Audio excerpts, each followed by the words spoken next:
ওয়াস-সামাই যাতিল বুরুজ ওয়াল ইয়াউমিল মাউউদ ওয়া শাহিদিন ওয়া মাশহুদ।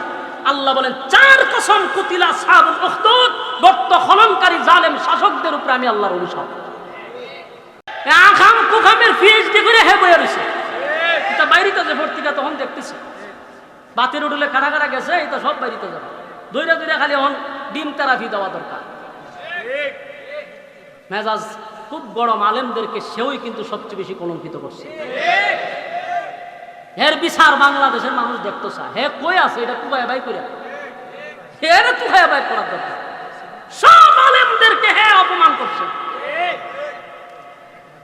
এবার দেখেন জালেমদের পতন আল্লাহ আগেই কইছে, আমি চার কসম করে বললাম জালেমদের উপরে আমি আল্লাহর অভিশাপ অভিশাপ অভিশাপ। একটা জালেমও পালাইবার সুযোগ পাইছে না। তোরা যে লোকটারে মা মা করছস, তোরার মা দে তোরারে পালাই হয়ে গেল গা। সন্তানদের ভবিষ্যৎ কই একবারও চিন্তা করলো না রে। তোরা কেমন কুলাঙ্গারের সন্তান। এখন কলার সময় হইতেই বা আপনারা 15 বছর এরা বলছে আমরা চুপ ছিলাম, আজকে আমাদের বলার সময়। ঠিক না? এতটা বছর নীরব ছিলাম, একতরফা আমরা কেলেঙ্কারি সহ্য করছি, একতরফা নির্যাতন সহ্য করছি। আমাদেরকে জঙ্গি বানানো হয়েছে, আমাদেরকে তালেবান বানানো হয়েছে, আমাদেরকে শিবির বানানো হয়েছে। এরপরও ধৈর্য ধরা ছাড়া আমাদের কোনো উপায় ছিল না। আজকে আমরা বলবো, ঠিক কিনা বলে?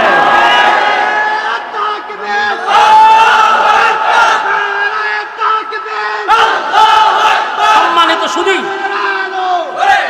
আরেকটা কুলাঙ্গার ব্রাহ্মণবাড়িয়ার জমিনে বিজ্ঞ আলেমদেরকে ওপেন গালাগালি করছে।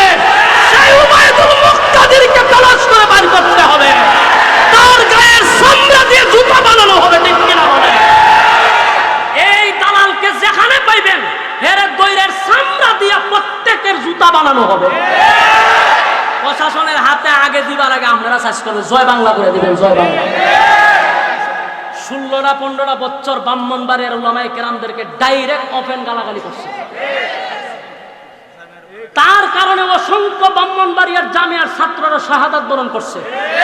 প্রতিটা রক্তের ফোঁটার হিসাব নেওয়া হবে উবাইদুল মুক্তাদিরের কাছ থেকে। ঠিক কিনা বলে? এর কিছু দালাল আছে, টুফিদারিওয়ালা দালাল। বাস্তব না বাস্তব? খুব লাফাইছে এরা। এর কারণে ব্রাহ্মণবাড়িয়াতে এরা মিছিল করার সুযোগ পাইছে, অনেক কিছু করছে। এর কম না, নির্বাচনে ওপেন তারা তার পক্ষে সাফাই গেছে। এদেরকেও বাইর করা দরকার। সম্মানিত শুধু ব্রাহ্মণবাড়িয়ার মানুষ, শহীদ বাড়িয়ার মানুষ ভুলে গেলে চলবে না। সারা দেশে চিন্তা করো না, তাহলে হেরেলে আপনারা চিন্তা করেন। কথা এখন বুঝতে পারছেন? হেরেলে খালি চিন্তা কই আছে, এর গর্তের বাইর করা দরকার। সম্মানিত শুধু আল্লাহ বলেন